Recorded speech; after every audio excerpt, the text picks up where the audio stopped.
Arestado ang mga hinihinalang miyembro ng isang hold-up gang sa Quezon City. Ang lalaki na biktima nila, isa palang pulis. Narito ang report ni Mark Zambrano.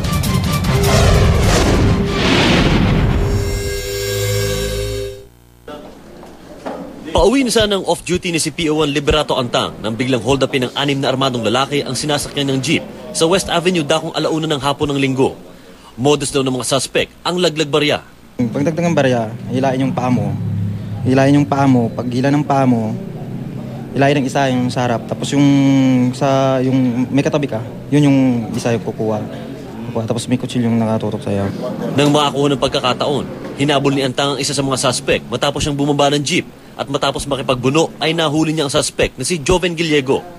Matapos dalhin sa Station 2, napag-alamang nagtatago pala ang iba pang miyembro ng hold-up gang sa South Room sa Partel sa Timog Avenue.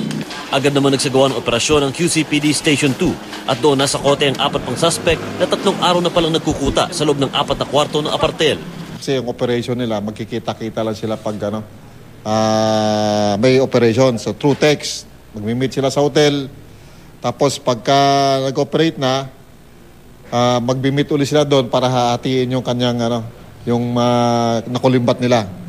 Nakuha sa mga suspect ang 2 patalim, mga bag na karamihay pambabae at mga drug paraphernalia na pinaghihinala ang ginagamit sa Cebu. Ayon sa PNP, may 3 hanggang 5 pa silang suspect na tinutugis na kasapi ng grupong nambibiktima ng mga jeep at posibleng mga bus sa Timog Avenue, West Avenue at Quezon Avenue. Karamihan daw sa mga miyembro ng grupo ay kasapi ng Sige-Sige Sputnik Gang. Aminado naman ng mga suspect sa mga nagawang krimen. Nakagawa po ng di maganda, sir. Ano nga yun? Hold up po. Para sa unang balita, Mark Zambrano reporting.